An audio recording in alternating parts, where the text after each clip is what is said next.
creating your vision for the new year, creating your vision for the new year. Oftentimes, many people make the mistake of thinking that the best thing they can do for the new year is to hope, that things will be better, or create these resolutions that usually, as I said last week, it's like perfume. The resolutions go on strong, then they fade off by the end of the month.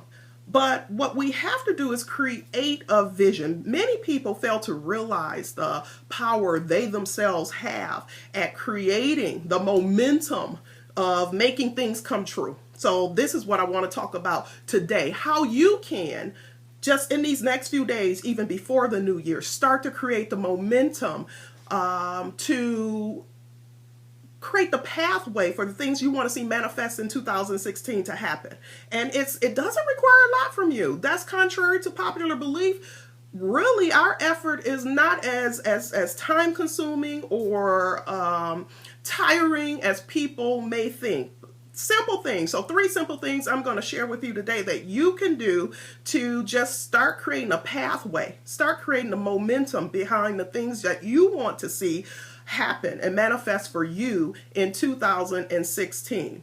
So the first thing I want you guys to do, I want you to find yourself, get a sheet of paper. You don't have to do this now, okay? Again, like I said, this recording is available. You can get it on my YouTube channel after we're done today. And some of you I know who are listening on the call are driving. But at some point today, I want you to get a sheet of paper. It can be a notepad, I'm not going to show you what that top says. This was a little gag gift. But a notepad, it can be, get yourself a composition or just find yourself a sheet of paper. I want you to write down 10 things, at least 10 things that you want to see manifest for you in the new year. Write them out. Doesn't have to be long. It can be one word, whatever those are. Healthier, maybe it's more sociable, learning how to dance, whatever. And I don't want you counting anything out by saying, oh, this is unlikely to happen next year, so I'm going to leave it off the list. I want you to put at least 10 things on that list that you want to see happen, not based on your circumstances now, but based on the vision that you would like to see for yourself. So again, you're not counting yourself out by leaving things off by saying, oh, that won't happen. I'll tell you guys this last week, and this happens every single week, I received 2 more vision board testimonies from individuals. One, a guy that told me that he's not even a friend of mine on any social media, but I guess he follows me publicly on social media, and said that he was able to, based on the vision and tools that he learned from some of the things that I share, just totally radically transform his life. And he was just reaching out to say thank you. And I really appreciated that. And there was another young lady in our In Full Bloom with Dr. Rose group on Facebook, and if you're not part of it, join it, that actually put up a vision board testimony this week that was just really awe-inspiring. And so this first step has to do with your vision and creating that vision board. But before you do it, I want you, like I said, to write out at least 10 things that you want to see manifest and happen for you in 2016. Once you've written those 10 things out, you're going to spend the next few days, between now and the new year, or you can even work on it New Year's Day. Some people don't go out. Some people want to use that time to kind of just set the foundation of the new year. And this will be a perfect thing to do. After you create that list, I want you to find some magazines, find some magazines, newspaper clippings, whatever. You can go on the internet and find things as well. And just start going through the magazines and finding words or images that relate to whatever it is that you are attempting and wanting to manifest in your life in the new year. So for example, here's a old magazine here. And there's a word right on the cover there. Some people, they may want to meditate more, because we know meditation is a great way to just start creating an energy and creating things in your life, to manifest things in your life. So that says meditation. There are other words there that you may want to use as well. This here talks about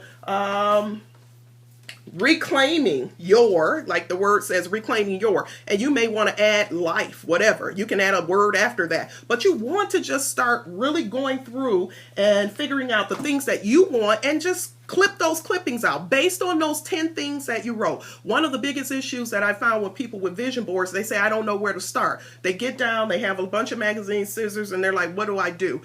This helps you by writing out those 10 things that you want to see manifest for you for the new year. It gives you a guide to say, okay, I am looking for things that represent this. So anything, here's even an AARP magazine, and it says, there was something on here.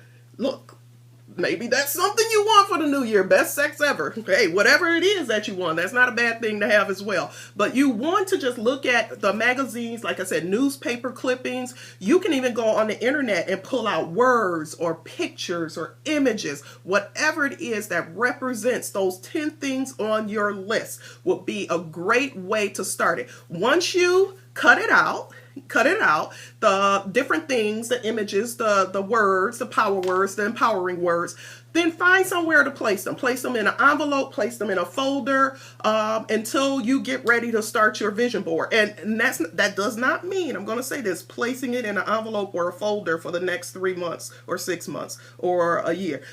One of the ladies who did the vision board testimony on the In Full Bloom with Dr. Rose group on Facebook, she admitted, she said that in the beginning, she made her vision board, then she put it away. I think she said in the garage, just like whatever. And she said she just figured this stuff isn't going to happen for me until something told her to take it back out. And once she took it back out, she said it was amazing how those things started coming into her life. And we talked about that last week, removing that barrier that oftentimes we put down. So you want to put all those clippings, those pictures, those words away, because that's the hardest part of doing a vision board, and that's not even hard. And you want to save that until you get the surface, whatever that surface is going to be for yourself for a vision board. It could be something as simple as construction paper. You know, I have all types of supplies here, and you want to get that out. I'm going to show you guys just a few of my vision boards here that I have.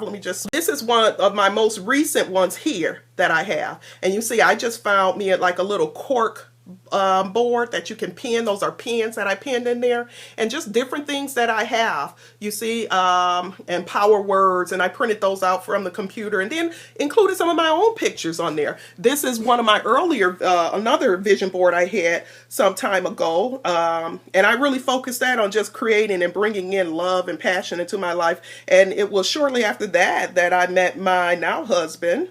So there's some, there's some, as we said, power. And this is a vision board that my husband and I actually made together. We made this vision board together, and that's a good idea as well. If you have a partner, someone that in life you're sharing life with, I recommend, hey, make your vision board together as well. Now,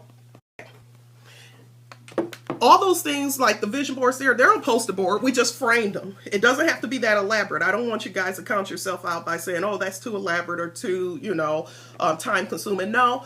The most time-consuming part is going to be finding the words that represent what it is that you want. I see those hearts coming, guys. And you want to, just like I said, put them in a folder, put them in a manila envelope, whatever. Put them in a box, and then save them, but no longer than the next week or two for getting your vision board together. Those of you in the metropolitan Detroit area, I will be doing a vision board workshop end of January, no later than beginning of February. I'm just waiting to finalize the venue, and I will give information about that. Those of you who cannot make the workshop, I'll go online and I'll help you guys work it out as well. But I have a video on YouTube, how to create a vision board and a follow-up. You've made your vision board, now what? And that's a great guide to help you create your vision board as well. So that's the first thing I want you guys to do. Create that list and start clipping those clippings out, because that creates energy and the momentum to start creating that power.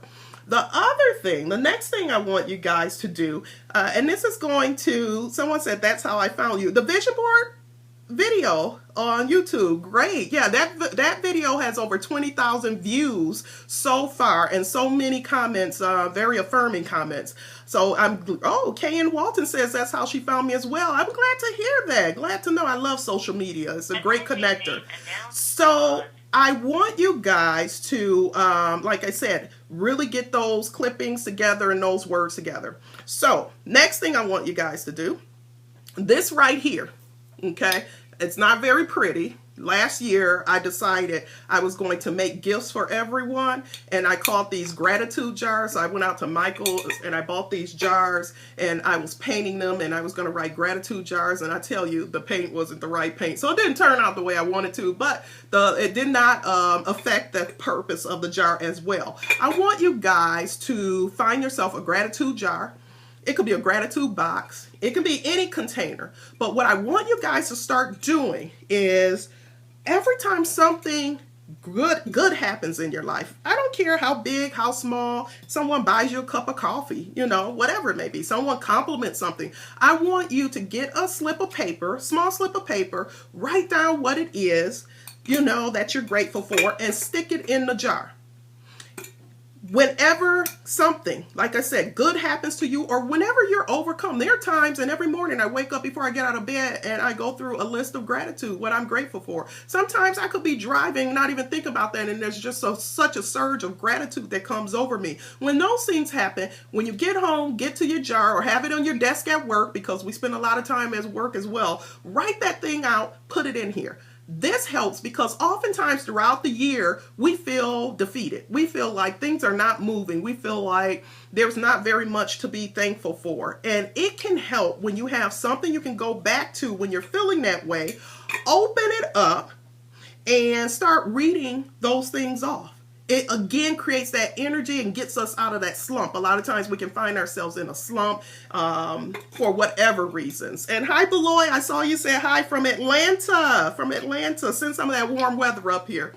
But this is a great way. So gratitude jar, like I said, I got this jar from Michael's. I'm sure many of you creative people out there can make it a lot more appealing to the eye than I made this one, but it's still a work in progress. But get yourself something that you can keep with you, like I said, at work or at home, that you can just add little slips of just reminders for yourself to remind yourself that there's a lot for you to be grateful for. Because gratitude, science shows this, takes you to new altitudes. Gratitude also creates that pathway. It creates a jet stream that allows other things to be grateful for to get in and just flood and flow to you with ease. So we have to remind ourselves of that. Simple thing to do. Like I said, if it box, some people have these nice, beautiful, I'm looking around to see if I have any handy, but I know I have plenty, decorative boxes that you can put those things in. The third step, and the last step today I want to share with you, I want you guys to do. Now, you may say, okay, what's that all about? But trust me, this is important. And I want you guys to share with me on social media. So those of you who are on social media with me, be it Instagram or the Info Bloom group on Facebook or Twitter or what have you, I want you to share with me some of your songs. I want you guys to create a playlist of songs that empower you, It's subjective, right? It's subjective, but music science has proven, and there are a lot of research. If you want to Google it, you can Google it yourself. But science has proven just the health benefits, both the physical and the emotional, mental health benefits of music. And I see Reverend April Hearn says she's on it. So whatever music motivates you, we're all different. Our music tastes are different. I tell you guys, if you look at my playlist, you probably think I had some type of split personality or what have you, because I will have all types of different music on there.